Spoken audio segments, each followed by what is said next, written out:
Takže vážení přátelé, oslovil mě mladý muž, můžeme říct tvůj věk? Jo. 15 let, chce udělat se mnou rozhovor, což mě potěšilo a na rozdíl od ostatních Zoomerů byl naprosto dochvilný, přišel včas, dokonce ještě dřív trošku a já bych to nechal zcela na něm, prostě ať vede rozhovor jak chce. No, já jsem samozřejmě přišel tady udělat lepší jméno Zoomerům. I když teda jako, až se to postane na YouTube, tak bych to chtěl pojmenovat Usoplený Zoomer.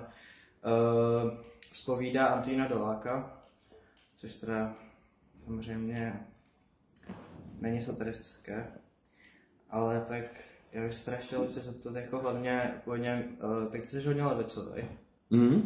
A jsi jako přímo jako komunista, nebo jak to vlastně, jaká je tvoje nějaká ideologie takhle politická? A mám mluvit upřímně naprosto. No samozřejmě. Hele, nejsem komunista, byť to někdy říkám. Říkám to, aby to bylo údernější nebo provokativní. Jo. A abych tím zdůraznil, že jsem hodně levicový. Hodně. Jo. A vycházím jak z utopických socialistů, tak ze socialistů. Nejbližší je mi tradice Evropské strany sociální demokracie. Evropské sociální demokracie. Akorát mi někdy u nich, u těch sociálních demokratů, vadilo, že jsou málo radikální. Že ten kapitalismus jenom tak oprašujou. Tu obrovskou nerovnost, kterou ten kapitalismus vytváří, že trošku zjemňujou, ale málo. Byť se jim povedlo, asi to nejlepší, co se v dějinách zatím povedlo, vytvořit sociální stát, který fungoval celkem pěkně v 70., 80. až 90. letech, zejména ve Švédsku, teď asi nejvíc ještě funguje v Dánsku, obecně ve skandinávských zemích, trošičku v Německu a docela dobře to funguje ve Vídni. Protože ve Vídeň sice nevolí sociální demokracie, teda Rakousko sice nevolí sociální demokracii, ale Vídeň tradičně volí vídeňskou sociální demokracii jako město, takže ten štát Vín, tedy město Vín, Vídeň, je na tom velmi dobře a vychází v žebříčcích měst dlouhodobě jako nejlepší město k životu s nejvyšší kvalitou života na světě, na celém světě. Byl jsem i loni v létě, tak v roce 2024 jsem byl ve Vídni jednou, předloni jsem tam byl snad 4krát a musím říct, že to je úplně rozdíl oproti Praze. Že v Praze ty lidi jsou všichni vlastně pasivně agresivní, už jsou nachystaní k útoku, vás seřvat nebo jsou ve střehu, zatímco tam jsou hrozní čilaři. Oni jsou ve vatě, oni se mají dobře, neřeší bydlení, protože Vídeň se nezbavila měst, jako Praha, privatizovala města a teď to tady strašně drahý a lidi se třesou, aby vůbec někde, a mají jsou ty landlordi, myslím, že to je landlord? Jo. Takový ty vlastníci těch nemovitostí a ti prostě mají téměř neomezenou moc a ti vytřepaní Pražáci se bojí, že přijdou o svůj předražený nájem. A když někdo náhodou má dobrý nájem, tak se třepe, kdy ten landlord mu to zdraží. No, tak to třeba teďka, co sleduju, tak ono se teďka jako podle mě bude hodně lidí třeba stěhovat na sever v Česku, že tam třeba ty ceny nemovitosti a nájmy jsou jako 3krát menší než tady, prostě ve Středočeském kraji. A není tam práce? Je tam hodně početná romská komunita, která vlastně má svoje plusy, ale má četné mínusy. Mínus je, že ta kultura romská je víc agresivní než česká. Taky to souvisí s tím, že teda oni žijí v getech a v getech i ti takzvaně bílí Češi jsou agresivnější, protože musí přežít nějak. A ta romská komunita se hodně chytla pervitinu. Takže vlastně to přináší spoustu sociálně patologických jevů. Bavil jsem se s Romy, ani jim se tam nežije dobře. To se jako romantizuje, ten život vlastně v romském getu, ale ani pro ty Romy to není dobré. Tam je alkoholismus, narkomanie, domácí násilí, mlácení žen, mlácení dětí, nestarají se o ty děcka a tak dále. To znamená, to je problém. V Ústí nad Labem, když člověk přijde, tak tam jsou sami Romové všude. Takže v tom je problém. No to Ústí nad Labem, tak ono je takový specifický, že ono je tam hromada těch jako nějakých, nebo ne, je tam hromada nějakých prostě buď nějakých prostě kriminálních živů nebo takových těch get, ale třeba tam mám příbuzný, který že jako tam v baráku a jsou to takový původní tam obyvatelé spíš. Nežijou v Předlicích. Jsou Předlice? Ne. To je nejdrsnější romské ghetto v republice. Doporučuji vám to navštívit. Jsme tam kdysi byli s jednou známou kamarádkou, tak Romové všichni tam milovali, usmívali se na ní doširoka a mě tam chtěli v podstatě zabít, úplně mě probodávali pohledem, že? No, No já tam mám ty příbuzný v nějaký vile, už nevím, jak se to jmenovalo, ta část toho Ústí, ale jako, no je to tam jako, je tam problém hlavně s těma drogama a nějakým, jakoby, kriminalitou, no. Já bych legalizoval kokain, protože kokain není vůbec tak škodlivý jako pervitin. Zrušila by se tím vlastně drogová mafie v Jižní Americe. A vy byste dostávali, neříkám ty, ale jakoby prostě ten, kdo baží třeba ve 20 letech po pervitinu, tak místo škodlivého pervitinu by bral mnohem méně škodlivý kokain, který by byl zdaněný, regulovaný státem od 18 let a tak dále.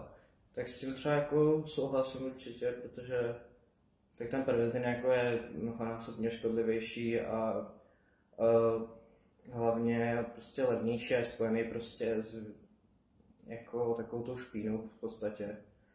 Ale zároveň, tak, kdyby to bylo regulovaný, tak hlavně třeba by se do toho kokainu nemohly přidávat žádný další jako prostě sračky v podstatě, no. Přesně tak. Čím víc jdeme vlastně na východ, Praha už je dost na východ, tak je to ten kokain víc a víc ředěný a jsou tam prostě buď to vlastně neúčinné směsi, anebo dokonce škodlivé. No, oni to buď ředí nějakým Ritualinem, anebo Speedem. Ano, to taky, většina toho kokainu do Evropy třeba přichází přes Albánii, a ti Albánci jsou docela jako šmeděk, že oni si to jako fakt hodně ředějí a potom jak to přejde ještě přes třeba nějaký distributory, tak už je to v podstatě, jakoby jsem viděl někde nějaký rozhovor s nějakýma třeba anglickýma policistama, který jako zabavovali drogy a říkali, že třeba asi za stovky nějakých prostě zabavení kokainu, tak uviděli třeba jenom asi 3krát, že by to mělo prostě tu čistost, kterou jako by to mělo mít. Nějakých 95% třeba, no. Abych se ještě vrátil teda k tomu jako pohledu ten komunismus, takže ty bys vlastně režim, který tady byl před rokem 89, s tím jako ty bys teda vůbec nesouhlasil. To bych neřekl, protože ten režim byl zajímavý v mnoha bodech, jo. On byl zajímavý ve smyslu, zejména to nejzákladnějším pro mě, my s Vltavou jsme řešili kvalitu života, která je dána, aby bylo co nejvíc štěstí, pohody a co nejméně utrpení, stresu. A z tohohle úhlu pohledu za normalizaci bylo mnohem méně stresu než od 90. let do teď. Teď ty lidi sice mají více svobody, to je určitě pravda, ale co z té svobody? Svoboda sama o sobě není hodnotou. Ona má smysl, že třeba vám zlepšuje štěstí, někdy. Ale vlastně to, co přišlo po roce 89, ano, já jsem pro, že je svoboda, určitě je větší svoboda slova a ta svoboda cestování a tak dále, ale lidi mají mnohem méně sociálních jistot, mnohem méně sociálního bezpečí, méně klidu, takže z toho hlediska, což je pro mě a třeba i Vltavu podstatné, jakoby my jsme utilitaristi nebo konsekvencialisti, to znamená řešíme maximalizaci štěstí a minimalizaci utrpení, to konsekvence, to znamená řešíme, jak to dopadá ty věci, to nás zajímá na etice, tomu se říká etický konsekvencialismus, takže my z tohohle pohledu vlastně bereme, že tento režim je horší, protože přináší více stresu a nejistoty.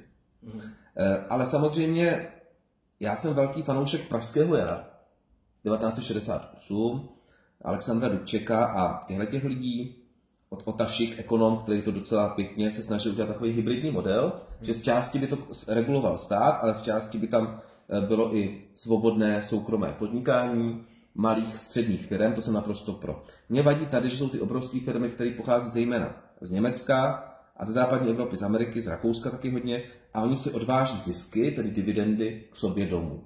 Takže my tady vyrobíme obrovské zisky, ale my z nich nemáme nic. No tady to jako v socialistickém státě trochu to podnikání, tak to jako malinko funguje třeba v Číně. No. Když tam teda jako oni nejsou zase tak jako založený na to, aby se všichni měli dobře teda, no. Jo, tam jakoby vládne komunistická strana Číny, která ale v podstatě tam podporuje tvrdý státní kapitalismus, který je velmi jako nelítostný, nemilosrdný, ale je pravda, že tím, že vládne pevnou rukou, dokáže poměrně efektivně a dlouhodobě zlepšovat tam životní úroveň. Oni opravdu stovky milionů Číňanů vyvedli z hladomoru a z chudoby. Druhá věc, že ten režim je poměrně represivní a utiskuje menšiny. Ujgury, Xinjiangu, Tibetany, V Hongkongu zastrašovali, vlastně velmi potlačili ty protesty v Hongkongu a ještě zastrašují sousední Tchaj-wan, kde hrozí invazí. A ta komunistická strana Číny zneužívá těch digitálních technologií k sledování a vlastně docela brutálnímu vlastně sledování a i represi vůči prostě Číňanům, jo? Že vlastně to je digitální diktatura. Digitální diktatura. Omezení soukromí hodně, no. To jo, no, to určitě ano. S tím, že ale třeba teď, nebo někdy, ne teď, ale třeba před 5 lety jsem mluvil s nějakým Tibetanem, jakoby přes videokol, a říkám mu, hele, a ty máš třeba doma film 7 let v Tibetu? Znáš ten film? Jo, viděl jsem to. Takový hollywoodský prostě. A on řekl, ty jo, nemluv o tom. Říkám, co blbneš? A prý, za tohle, kdyby to slyšela jako čínská vláda, mi reálně jako Tibetanovi hrozí vězení. Ale jako reálně. Jenom za to, že by doma u něho našli videokazetu 7 let v Tibetu. No, tak tam je to vyzobrazený hodně. No. A ještě teda, když se vrátil k tomu jako socialismu v Česku, tak třeba já mám zase pocit ještě jako, kromě toho, jak jsi říkal, nějakého toho poměru štěstí a utrpení, tak mně třeba přijde jako, že velká část jako české populace třeba vlastně se jim ten režim líbil kvůli tomu, že vlastně nemuseli se o tolik věcí starat a stačilo jim jenom chodit do té jedné práce a vlastně si žili takový ten jednodušší život a nemuseli jako se tolik prostě stresovat o ostatní věci, což samozřejmě možná souvisí i s nějakou jako taky inteligencí, že třeba se jim to taky nedokázali třeba a u nějakých lidí jenom prostě jim to víc vyhovuje. A mám pocit, že právě jako hodně lidí se vůbec neuvědomuje, že by to vlastně takhle jako rozdělili a nedávají na každou tu stranu, kterou volají, ale přitom jako vlastně do nějaké části tenhle režim, který byl, jakoby vlastně vyhovoval. Ano, drtivá většina lidí jsou ovce a chtějí vlastně paternalistický, tedy rodičovský přístup od státu do určité míry. Pak ty iniciativnější lidi tím trpěli, ale pak se prosadili v 90. letech často jako mafiánští gangstři a mafiánští kapitalisti za Klause a Kočárníka, to byl takový mafiánský kapitalismus, a Ševčíka jako ekonoma. A já si totiž, on to třeba zkoumal Gilbert, americký psycholog, jsem Dan nebo David. Gilbert, určitě také to je. Tomu se říká vlastně paralýza svobodné volby. To zkoumal třeba v supermarketech, že když máte velký výběr z kečupů, tak vám to způsobuje stres. Když tam máte jenom 1 až 2, tak to prostě vyberete a jdete. A že opravdu ona se přeceňuje, ta svoboda. Tady těchto všech věcí. Ona nás strašně vyčerpává, ta svoboda. A bere nám čas, bere nám ty jednotky vůle. Bere se to tak, že my máme za den nějaký jednotky vůle, které buď vyplýtváme na kraviny, že řešíme, který kečup, nebo nevyplýtváme. Druhá věc, že ten režim minulý ty lidi možná až moc stavěl do pozice dětí, že pak byli fakt takový hodně pasivní a takový jako fakt lopaty. No. Ale jakoby ty moc krásně řekl Antoníne, že vlastně my si často nepřipouštíme, že všichni jsme v duši trochu lopaty a si se vidíme filmy o svobodných rebelech, ale kdo z nás je svobodný rebel? Svobodný rebel jsem byl já a jak jsem dopadl, jo? Vlastně jsem skončil na univerzitě. Jo, to taky jsem se tě chtěl ještě zeptat. Já jsem teďka nedávno, víš, kde je Martin Mikýřka? Mikýř. Jo, Mikýř, no. Tak on v nějakém videu tě jako nepřímo přirovnával ke Kanye Westovi, tak je to rapper, jak teďka má trochu živý názory. Vlastně to by řekl, že ty si vlastně říkal, že ty si udělal nějaký jako na sobě v podstatě experiment, že jsi jako zničil reputaci vlastně a začal si jít alternativnější život, takže tě potom vyhodili z té práce a takhle. Oni mě přímo nevyhodili, ale vlastně skončila mi smlouva na dobu určitou, ale vlastně ta etická komise Ostravské univerzity v Ostravě mě odsoudila za extrémně vulgární a extrémně expresivní tvorbu na zejména YouTube a jiných sociálních sítích, jako je Facebook, kdy zejména mladí lidé nejsou podle této etické komise připraveni na tento typ provokativní a šokující tvorby. Je to přímo veřejný zápis, který si můžete veřejně přečíst online na internetu, s tím, že tam vlastně nebylo vůbec řešeno to, co dělám ve výuce, protože tam jsem se choval jako kákač, konformista. Řešili tam vlastně můj soukromý kanál, který jsem dělal ve svém volném čase, ale oni říkali, že vlastně i to, že se mě lidi spojí s Ostravskou univerzitou a že to může poškozovat dobré jméno Ostravské univerzity. Můžu se zeptat, co si pamatuješ ještě jako z českého komunismu, když jsi byl malej? Jo, takhle. No, když byla revoluce, tak mi bylo 6 let. Jo. Ne, a hovno, mě bylo 5 let. Já jsem květen 84, či 85, 86, 87, 88, 89. Mě bylo 5,5 roku. Mě bylo 5,5 roku, takže já si pamatuju, že jsme nosili nejdříve odznáčky Rudé armády Sovětského svazu, pak jsme nosili odznáčky Občanského fóra a Václava Havla. Babička nám vozila z Brna, vlastně pohlednice Václava Havla, viděli jsme prostě v televizi, jak jsou tam masy lidí a dělali jsme to Véčko a ať žije Havel, Havel na hrad. A bral jsem to jako takovou mánii, euforii, srandu, legraci, radost jsem z toho měl. A potom v prvních letech, vlastně v 90. jsem byl zpočátku pravicovej, nikdy jsem nebyl ODS, ale vemte si, kolik mě bylo let, třeba 8, jo. Ale byl jsem vždycky třeba ODA, jakože pravice, která je ale menší a etičtější.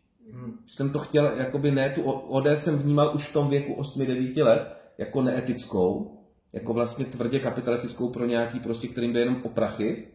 To už jsem vnímal v 8 letech tak. Takže jsem byl ODA, trošku mi byla blízká i KDU ČSL, zejména tam byl Josef Lux tehdy, který byl takový docela etický, nevím, jestli to něco řekne. To nevadí. A ten Kalvoda, on se pak ukázal, že teda měl neoprávněně ten titul jako judr, jako právník, takže to byla aféra, musel odejít. Ale pak jsem velmi brzo přešel myšlenkově k ČSSD, České straně sociálně demokratické, která se teď jmenuje, přejmenovala se na Socdem, sociální demokracie. Ale vadilo mi celou dobu mi na tom vadilo, a tom ČSSD, že je to fajn, ale že by měla dělat radikálnější kroky. Zejména třeba progresivní zdanění. Protože oni pak nemají z čeho rozdávat, když to od těch boháčů nevezmou. Přitom progresivní zdanění není žádný bolševický komunistický extrém, to je naprostý standard v západní Evropě. Třeba v Německu, ve Francii a jinde. Tam prostě progresivní zdanění dlouhodobě funguje. A teda třeba teďka, jak je ta koalice Stačilo s tou Kateřinou Konečnou, jaký ty na to třeba máš názor? Tak já nejsem členem ani KSČM, ani teď se to vlastně jmenuje nově Hnutí Stačilo. A to byla koalice, to máš pravdu, to byla koalice do Europarlamentu a do krajských voleb, do krajských zastupitelstev. Tak je to Hnutí Stačilo.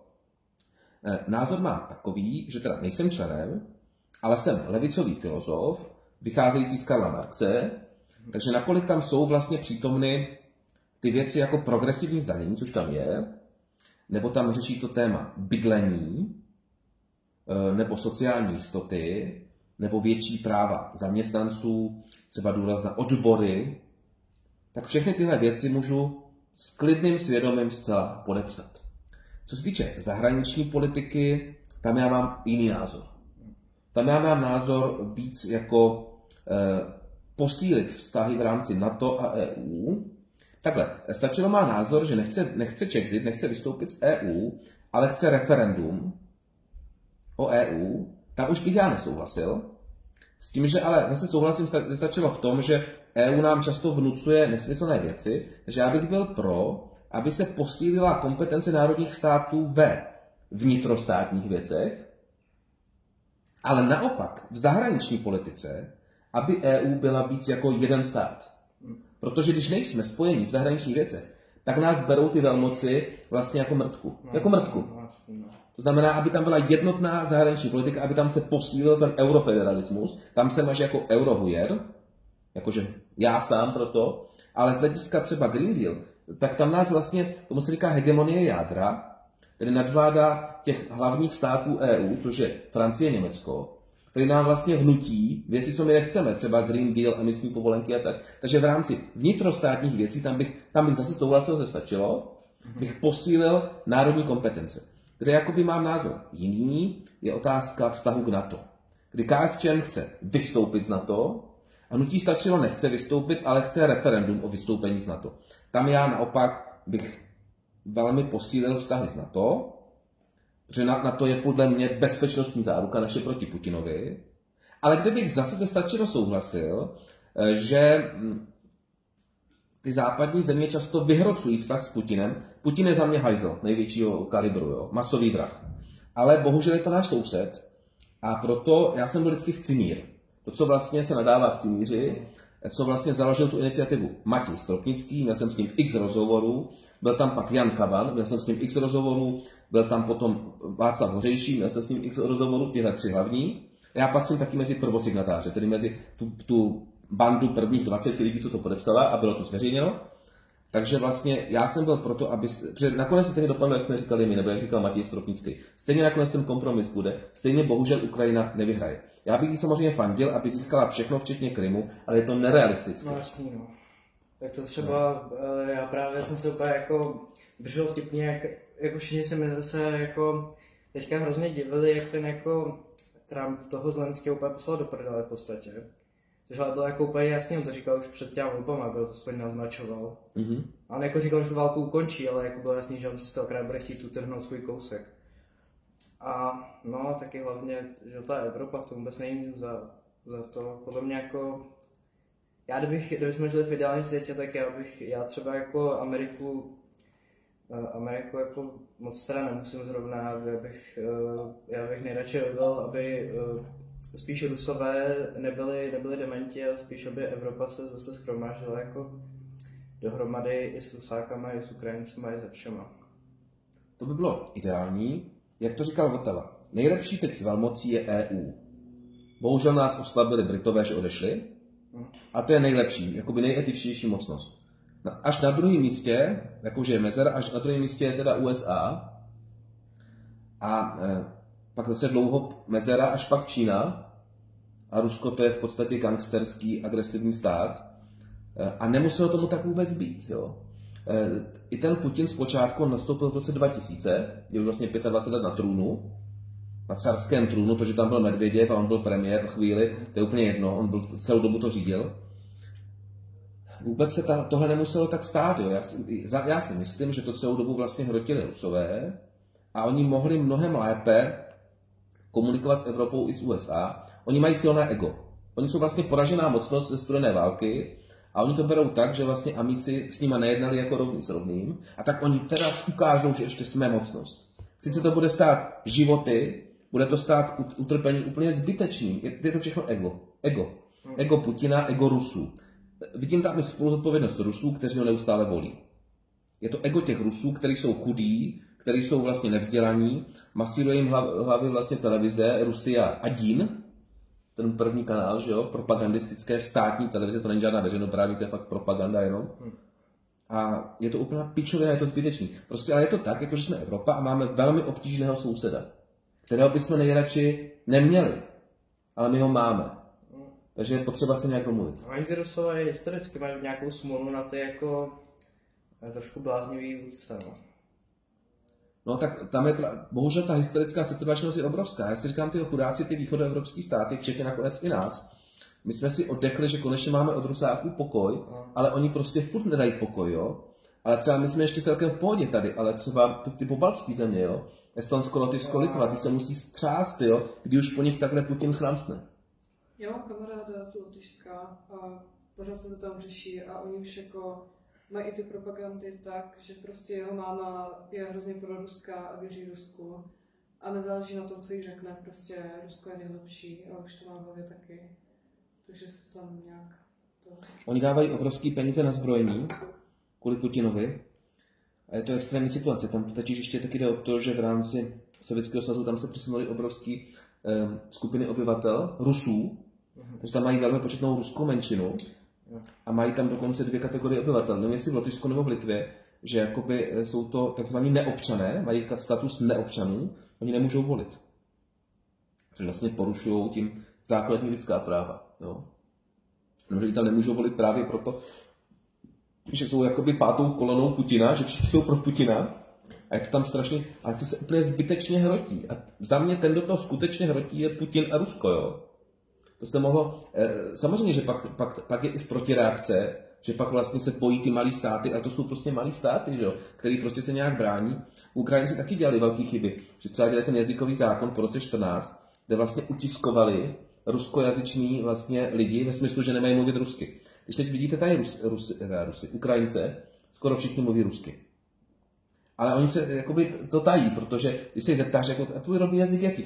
Já mě znaju, ale vlastně víte, že to skoro všichni jakoby mluví rusky. Oni umějí obojí, ne?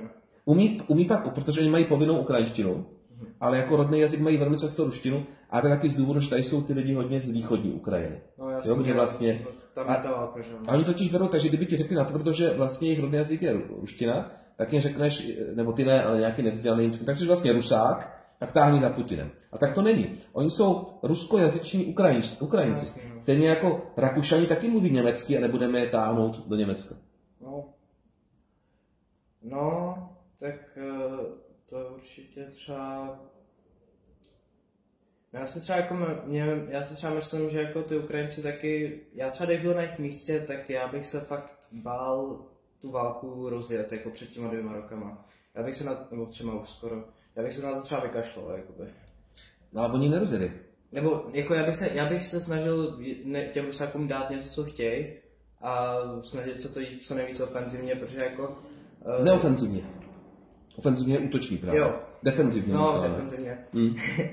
Prostě snažit se jako vyhovět těm Rusákům, aby prostě z toho neměli hromadu tady toho, protože jako na začátku té války už bych řekl, že bylo jasný, že oni to nemůžou prostě vyhrát. No ale jasný, a tam jde o to, co měli přesně dělat v té chvíli, jo? Protože na ně ten Putin masivně zaútočil, i na Kyjev, a chtěl zaprvé zabít Zelenského, okamžitě sevrhnout celou vládu a vlastně ovládnout celou Ukrajinu. To byl jeho plán, protože mu lhali ty vojenští poradci, říkali mu, jak má skvělou armádu a že to prostě bude blitzkrieg jak za Hitlera, když dobil Francii, že to bude takhle do 14 dnů hotovo, nebo ještě dřív. Což ale ukázalo se tím, že ta ukrajinská armáda je poměrně silná, a taky se ukázalo, že Putin a ruská armáda je poměrně slabá. Že doteďka nebyli schopni tu Ukrajinu dobít ani půlku, ani třetinu. Oni mají tak 22% maximálně. Jako, jo. Ale jasný, no, já bych prostě byl pro, aby, jsem to říkal už v tom únoru, vlastně únoru 22, kdy oni zaútočili, 24. února zaútočili, že jo. Udělali tu masivní, vlastně agresivní invazi, okupaci, tak vlastně jsem říkal, je potřeba se domluvit. Ale hlavně proto, že ten Putin má ty atomovky. No, jasný, to je ten hlavní problém. Kdyby je neměl, a vem si, v roce 1991 ještě Ukrajina taky měla atomovky. Oni z toho odvezli ten sovětský svaz. Ona se jich vzdala. Výměnou za jakoby bezpečnostní garance, které se ale ukázaly jako falešní. Že nakonec jsou jenom na papíře. Ona je někdy potom taky prostě tam podepisovali různé dokumenty na nějaký garance, ale... A byly to jenom cáry papíru. Proto teď Ukrajinci požadují větší bezpečnostní garance, protože se prostě bojí, že zase to bude na pár let prostě bude klid, Putin si oddechne, bude zbrojit a pak zaútočí mnohem víc. Já třeba tady žádný třeba prostě bezpečnostní garance, já na to vlastně věřím, že válka stejně nemá žádný pravidla v podstatě. Jo. No, největší bezpečnostní garance by skutečně bylo, kdyby Ukrajina byla v NATO. No. Protože to už je totiž tak, že kdyby my jsme jim nepomohli, tak bychom se pak i my báli, že nám nepomůžou ostatní státy, když napadne Putin nás. To znamená, tam bychom jim opravdu už pomohli. Pořádně. A to by Putin moc dobře věděl. Že jakoby rozpoutat válku s celým NATO. Takhle, Putin a Rusko, oni jsou ekonomicky mrtka. Oni jsou na tom hůř než Itálie. Ale mají atomovky, mají kvalitní zbrojní průmysl. A mají poslušní loutky, které jsou ochotní tam umírat za Putinovou slávu. Sláva Rusia. Jako no to Rusko, no se tváří tak jako slňáně, fakt jsou takový jako trosky dostat. Pak si tam ještě vemte jeden, já ti kradu, ale vem si tam pak ještě místo toho jeden. No. No, to jsou prostě trosky v podstatě, ono jako, prostě to bude nějakou dobu ještě trvat a ono potom se úplně zhroutí, podle mě to Rusko teda. Kéžby. Ideální by bylo, kdyby to Rusko se rozpadlo na menší státy, jenomže stejně by tam ten resentiment a ta zášť a ten revanšismus a stejně by se chtěli zase pak spojit. S nima prostě klid nebude nikdy, ale za chvilku to vyřeší AI nějakým způsobem, že Rusko nebude podstatné, se to nějak to lidstvo buď spojí, nebo bude vyhubeno jako celek skrze AI. No, to se stane za chvíli stejně. No Votava tomu dává 55%, že to dopadne dobře a 45%, že to dopadne špatně, takže v podstatě půl na půl. S tím, že teda teď klíčových, Antoníne je těhle 5 let, kdy se rozhoduje, jestli se ta AI nastaví dobře, jestli se jí implementují, tedy vsadí do ní dobré hodnoty a cíle nebo ne. Protože jak už bude ta superintelligence, tedy inteligence výrazně chytřejší než lidi, tak ona už pak pojede do značné míry sama, takže tam už to nebudeme moc tolik ovlivnit. Na té cestě k technologické singularitě. Takže teď je to podstatné. Jako já nevím, jak s tou AI třeba, ale jako třeba, co si já myslím, tak já věřím, že třeba jako v blízké budoucnosti, že se stejně, že bude určitě nějaká katastrofa, že prostě lidi se trochu jako zmenší ta populace. Jako nevěřím tomu, že by se asi vyhubili úplně, ale jako určitě věřím, že asi za nějakou dobu zase spadneme technologicky jako dost dolů. Tak to, tam teď poprvé si řekne něco, co podle mě tak nebude. Myslíš, Ono by to tak mohlo být, kdyby nebyla AI. Jo. Ale tou AI se stane, že ta AI bude. Buď se to teda nepovede celý, spadne to všechno, ale už úplně všechno, protože AI je extrémně mocná zbraň. Buď se to nepovede vůbec, a nebo přežije jenom AI a nás vyhladí, a nebo přežijeme všichni. A říkám ti to takhle, teď je rok 25, no tak určitě do roku 40 se to rozhodne, nejpozději do roku 2040. Buď budeme nesmrtelní, anebo budeme mrtví všichni. Půl na půl. Půl na půl. No, tak jo. Jako já mám pocit, že třeba prostě ono už potom, jak bude prostě moc lidí, tak ono už se to prostě nebude dát jako udržovat prostě ten jako obecný blahobyt. Ale zdrojů je strašně moc. Hlavně AI bude mít hodně poznání navíc, kterým objeví nový zdroje energie. Vesmír je obrovské, hmoty je hodně, energie je hodně. Zdrojů bude dost. Tak to je samozřejmě možný. Jako já jsem teda v tom, bych řekl, že jsem to spíš jako skeptický, protože to nedokážu představit, ale jako dokážu věřit v to, že bychom jako se nějak technologicky a energeticky... Tam se nabízí dvě už možnosti, které jsou na spadnutí a AI to vylepší a zrychlí. Jednak pokrok kvantových počítačů, to AI vylepší a zrychlí, aby to už fakt fungovalo. A druhá věc je pokrok v jaderné fúzi, kde jsou jako pořád ještě inženýrské problémy, ale už to za chvilku bude vycizelovaný, takže to nám dá obrovskou energii. No a ještě třetí věc, teda obrovský pokrok v robotice, kde ti roboti řízení vlastně AI jednotkama, buď na dálku, nebo budou mít v sobě nějakou AI jednotku, tak budou vlastně dělat práci mnohem lépe než my. Takže Votava říká, že do 5 let zmizí práce všech ajťáků, tedy programátorů, všech grafiků, všech překladatelů. Radiologové už nejsou teď, oni teď sice jsou, ale už tu práci nedělají, už jenom interpretují výsledky. A do 10, maximálně 12 let zmizí veškerá lidská práce.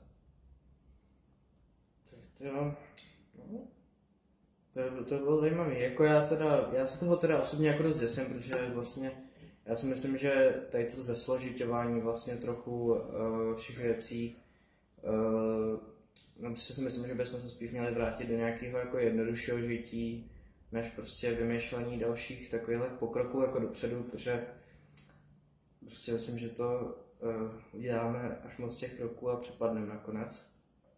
No, je to velice nebezpečná hra s obrovským ohněm, a proto ten Votava dává 45%, že to dopadne špatně. To je v podstatě půl na půl. A nebudou se pak lidi nudit. Jako... Pokud to dopadne dobře? No. Pokud to dopadne dobře, tak se lidi určitě nudit nebudou. Že nuda je chemický stav mozku, který se dá přenastavením mozku kompletně odstranit. No, jenom to jsou chemikálie v mozku, že jo. Když třeba vy mladí toužíte po různých drogách, tak si představte, že byste ty drogy mohli mít neustále bez vedlejších účinků v stabilní dlouhodobé podobě. Kdybyste měli ty stavy bez toho, že by vám ničili játra, ledviny a tak dále. Mozek. No samozřejmě, jak to bude s nějakýma těma čipama, různýma technologiemi a dalšíma do toho. Tam je nejdál ten Elon Musk Neuralink a neuročipy v mozku. No. A co třeba jako, mě ještě zajímalo, jaký máš třeba pohled na jako migraci teďka velkou jako v Evropě?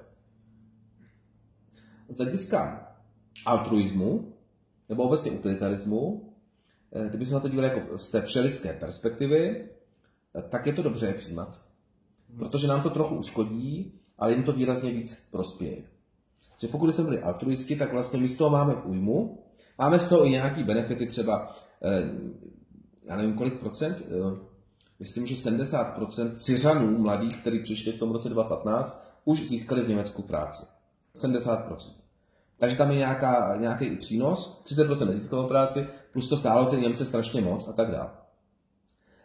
Ale z hlediska samozřejmě bezpečnosti pro nás je to na nic, je to špatně. Takže tam jde o to, jaký máme kritérium. Ale ještě možná vážnější věc je ta, a to už Votava tedy taky říkal, že tím, že chodí ty hordy těch migrantů, tak to posiluje až pravicové extremistické strany víc než národovce, který prostě získávají podporu veřejnosti a ty společnosti se vlastně fašizují, nacionalizují hodně a vidíme to, ten nárůst nacionalismu, fašismu, národovectví. A kdyby tady ty migranti vlastně nebyli, tak by tady bylo mnohem víc klidu, mnohem víc bezpečí, mnohem méně nácků. Jako pro nás jsou ty migranti k hovnu. Z hlediska jakoby států. Ale z hlediska všelidské perspektivy je to prospěšný. Samozřejmě. No. Jako já v tom jsem teda dost konzervativní, nebo já nevím, jestli to teda konzervativní, ale prostě já třeba, já mám třeba příbuzný ve Francii, mám tam sestřenici a já bych tam ty migranty vůbec jako nepouštěl. Mně to tam přijde jako, že to tam spíš ničej a právě tam dělají to rozdělení té společnosti na ty prostě v podstatě původní nějaký Francouze nebo takhle a na ty muslimy a je tam hromada kvůli tomu afér a prostě původní země těch Francouzů, oni se tam bojí proti ním bát, protože jim někdo řekne, že je rasista a začnou je žalovat. Jo. No. Takže v podstatě tam jsou třeba prostě případy, že dělají hrozný aféry z toho, že tam třeba prostě zavřou nějakýho muslima nebo černýho, který tam prostě dělá bordel nebo prodává drogy, což jako prostě je normální věc, co se má dělat prostě. A dělá se z toho prostě rasistický to, oni tam potom si ještě přebrali takový ten francouzský jako takovou francouzskou cestu toho, jako že začnou dělat ty protesty, z části dost násilný. Třeba právě moje sestřenice, tak ona tam chodila s nějakým klukem, který právě je muslim přesně a prostě tam zavřeli nějakýho prostě, nebo ten Macron tam jim chtěl snížit o týden prázdniny ve škole a oni kvůli tomu vyběhli na ulici, házeli petardy po autech a takhle, takže mi to přijde, že prostě to absolutně neprospívá. A to dělali i ti původní Francouzi, ne? Ano, samozřejmě, ale zase já se zastávám toho, že když to dělají ve své zemi, tak je to jejich věc, ale když tam přijde někdo jiný, který už jako když už tam nějaký migrant, který přišel jako dřív, tak bych je třeba nevyhazoval, ale jako nepouštěl bych tam další prostě. Chápu, no. Já bych taky tam teď nepouštěl, ta situace se, zejména ve Francii, to tam nezvládají dlouhodobě, i v Británii to nezvládají dlouhodobě. V Německu to taky začínají nezvládat trošku. Ve Švédsku taky s tím mají problém. Třeba Švédsko bylo silný sociální stát a oni tam prostě přijali strašně migrantů. A oni vlastně pak už nechtějí ti Švédi dávat ten sociální stát, ty výhody i těm migrantům. Takže tam vlastně volí pravicové až nacionalistické strany. Mimochodem vlastně ten Breivik, to byl Nor. Ty víš, kdo to byl? Nejsem si slyšel jsem to. On byl jako norský nacionalista, až nácek v podstatě. On tam vyvraždil spoustu mladých lidí na táboře norské sociální demokracie, protože je vinil z toho, že přijímají migranty a kazí tu norskou nebo nordickou nebo skandinávskou rasu. A vem si ještě jedno, jestli to tak miluješ, tak si ještě vem jeden. Ať máš do foroty, jestli tak zbožňuješ. Ne, vem si ještě jeden, vem si. Takže vlastně on se na to díval, to je ta přehnaná reakce samozřejmě, vlastně brutální, že byl vlastně pěkný darebák ten Breivik, ale vlastně byla to reakce, kterou v menší míře mají prostě ti domácí lidi všichni, že nechtějí vlastně přijímat ty lidi, samozřejmě nechtějí takhle agresivně být jak Breivik, to byl prostě magor, psychopat, nacista a tak, ale to je právě to, že když takhle přijmeme, vem si třeba tady, já jsem o tom přemýšlel teď nedávno, my jsme vyhnali Němce v roce 45. Jo. Z hlediska třenic národnostních to bylo dobře, máme tady víc klid. Ale vemte si hledisko ekonomicko-kulturní. Ty Sudety jsou doteď vlastně v prdeli, zničený, a předtím to velmi prosperovalo. Jo. Předtím to bylo velmi bohatý. To znamená, nám by ekonomicky i kulturně velmi prospělo, kdybychom ty Němce nevyhodili. My bychom uměli i líp německy, my bychom prostě ekonomicky na tom byli výrazně líp. Oni vlastně opustili továrny a Češi tam nebyli schopni. Ta česká svoloč tam nebyla schopna nic udělat za komunistů. Narvali tam prostě nějaký lidi a stalo se z toho prostě Ústí a takhle, kde vlastně je hovno, kde je chudoba, kde jsou Romové a feťáci. A druhá věc je, ale zase jsem uvažoval dál, kdyby tam ty Němci zůstali, byly by velké separatistické tendence. Oni by neustále se chtěli připojit k Německu. Jo? Oni by vlastně nechtěli být s námi, si myslím. No, jakoby tak na těch Sudetech je to 100% vidět. My jsme měli třeba chatu u Broumova, jestli víš, kde to je. Jo, to je takový výběžek, že? Jo, je to jako za Náchodem nějak. Tam je taky hodně Romů, že? Hodně. No, hodně, tam je to takový celý všechno. My jsme tam byli jako tam na vesnici, kousek jsme tam měli chalupu a přesně tam jsou prostě všechno německý krásné věci. Dřív tam byla i třeba v různých takhle městech, třeba kde teďka není kanalizace, ale ještě za toho Německa tam byla. Ale ona se dávno zrušila a prostě všechny ty prosperistické věci se tam takhle jako rušily. Ale zároveň teda ještě s tím jako teďka evropským nacionalistvím, tak jako mně to právě přijde trochu jak právě vlastně za toho Hitlera. Protože prostě tím, že se prostě pouštíme hromadu těch lidí, ale jako společnost si nestěžuje, tak prostě to akorát dělá takhle konflikty zbytečný, bych řekl. Jako z hlediska sobectví nás občanů, nebo z hlediska našeho zájmu, kdyby tady nebyli, je nám líp. Jako já třeba osobně, já se klidně prohlásím za sobce, já bych je tu nechtěl určitě a třeba se děsím prostě politiků, když říkají, že se chceme přiblížit k západu, protože jsem si docela jistý, že Evropská unie po nás potom bude čím dál víc chtít, aby jsme si sem ty migranty brali. Oni už tak nás nutili, no? No. A co říkáš na ukrajinské migranty? Já na to teda mám jiný názor, protože za první si myslím, že Ukrajinci se tady docela pěkně začleňují, většina z nich aspoň. Za druhý k něm máme blíž, prostě je to, dokážeme se s nimi jako, dorozumíme se s nimi jakž takž. Jsou nám kulturně i rasově, etnicky blíž. A prostě jako, já nechci vyznít jako úplně doslova rasista, ale prostě mnohem více prostě zblížím s někým, kde je prostě takhle rasově a etnicky prostě nám příbuznej než s nějakým muslimem, jo. A to teda nechci myslet vůbec ve zlým, třeba právě ta moje sestřenice z Francie, tak její moje teta měla dítě taky jako on už nebyl migrant, už jeho rodiče tam žili ve Francii, a je to muslim taky, takže moje sestřenice roku muslimka. Je to Arab teda? No, oni jsou z Alžíru. No, to je Arab, alžírský Arab. Ano. A já třeba jako mám rád, jo, prostě samozřejmě mají nějaký své prostě trochu mouchy, ale máme rád, protože tak oni jsou třeba, tyhle jsou zrovna civilizovaný, jo, sice mají trochu extremistický názor v nějakým tom, ale jako nemám sice nic proti nim, ale prostě všeho moc škodí, bych řekl. No, já ti rozumím, no. Ono totiž tam taky jde o to přijímat je postupně a ne v té mase. Tam jde o to, že si jich přijalo strašně naraz, hlavně teda v Německu, jo.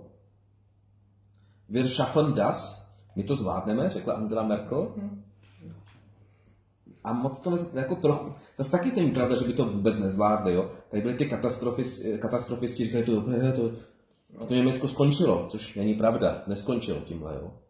Ale určitě se tím přidělalo problémy navíc. No, zvládli to dost dobře, ale mě to teda přijde trochu zbytečný. Já bych třeba osobně, samozřejmě trochu to postrádá smysl ten humanitní, ale že bych jako prostě pouštěl hlavně ty migranty, kteří prostě jsou jako v uvozovkách prostě trochu civilizovaný a mají aspoň nějaký peníze na to, aby se tam dokázali zabydlet sami, aby si prostě nemuseli, aby se jim nemuselo prostě pomáhat, jakoby, jo. No, rozumím, no. Petr Hampl třeba navrhoval přijímat nemuslimské migranty, třeba křesťany ze Sýrie, kteří jsou tam utiskovaní, že jo. Já bych třeba přidal nějaký geje, kteří jsou utiskovaný hodně muslimskou kulturou, že jo. Geje z Iránu, nebo geje z Egypta a tak. Nebo i trans osoby, klidně, jo. Protože jedna věc je, že mezi váma mladýma je subkultura transkluci, což nejsou vlastně transky doopravdický, to jsou jenom hraničářky. Ale druhá věc je, že některý lidi opravdu jsou trans. No samozřejmě. No. Ale jich je menšina. To jakoby v té vaší generaci je to každý druhý a to jsou jenom jakoby fejkový trans. Jo, to... A ty skuteční trans jsou opravdu dlouhodobě v muslimských zemích terčem velké diskriminace, takže ty bych sem prostě přitáhl. Jo, ale tak to je už takový... jsou menšiny, a to je pár lidí. To je takový menšiny, takže to by nebylo vůbec problém. A prostě takhle pomoct nějakým lidem, tak je to prostě... Já bych s tím klidně souhlasil, rozhodně proti tomu nic nemám, ale prostě se trošku zastávám toho, že prostě ať si ta Evropa prostě zachová jako... Identitu nějakou. Prostě svoji identitu, jak rasovou, tak kulturní prostě, no. Jo, v klidu. Jako zase, jasný, no. Asi. Říkám, no. Tam jsou ty dvě hlediska, říkám. No to hledisko státu a jeho občanů, kde to takhle platí. A pak je hledisko celkově humanistický, kde je to trošku už jinak. Ale i v tom celkovém hledisku je potřeba to vybalancovat tak, aby nedošlo ještě k většímu utrpení než předtím, že jo? Aby pak to domácí obyvatelstvo vlastně netrpělo hodně. No tak vždycky, stejně, s přijdou migranti, tak vždycky je to újma pro ty domácí, vždycky. Teď jde o to, jestli ta újma je velká, nebo střední, nebo malá, že?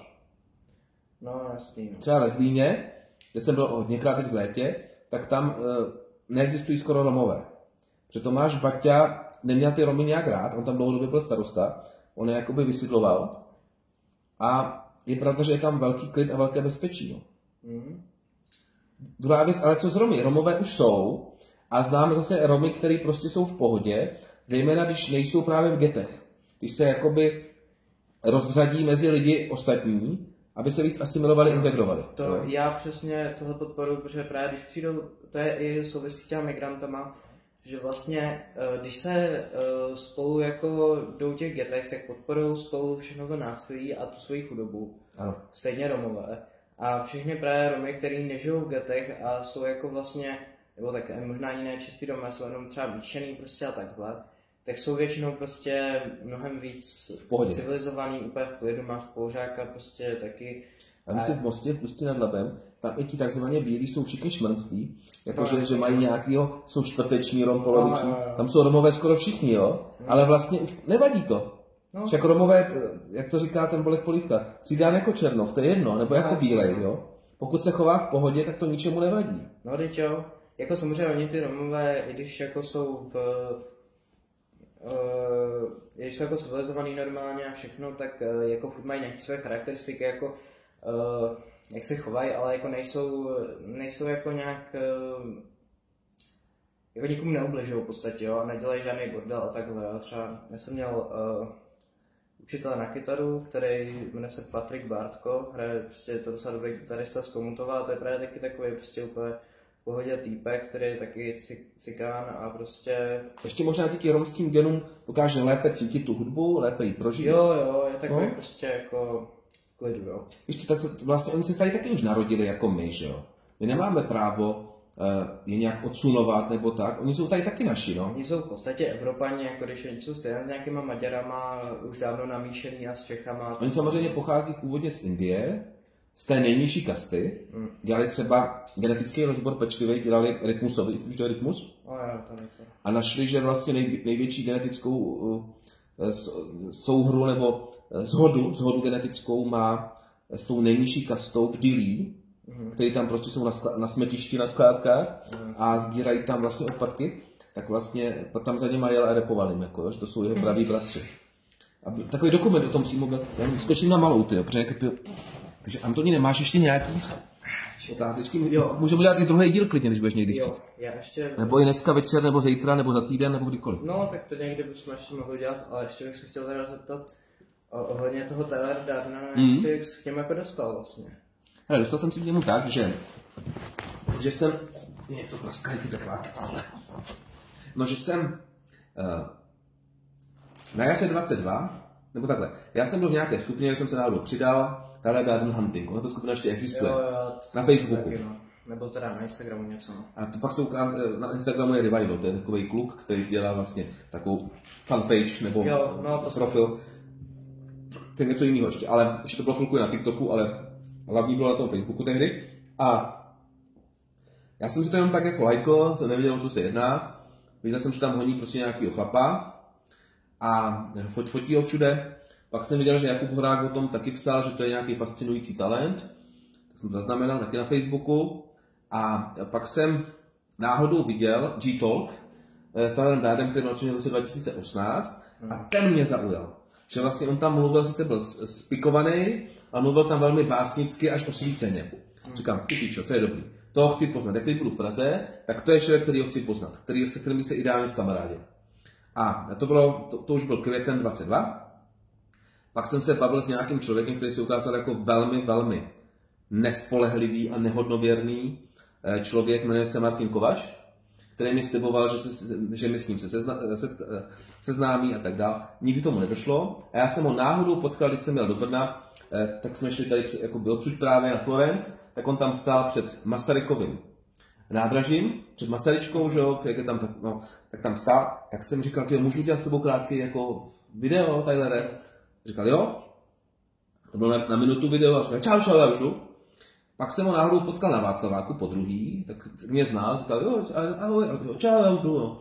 Ale jakože jsme se viděli. A pak po třetí, to bylo myslím 3. ledna 2023, seděl prostě s nějakým klukem, bezdomovcem, takovým polo, před hlavním nádražím v Praze. A já jsem říkal, tyjo, neuděláme rozhovor, tady mám ateliér takovej. A on, jo, ale musí tady ten kluk s náma. A to byl takovej prostě ožralý, prostě já neměl 20, 19.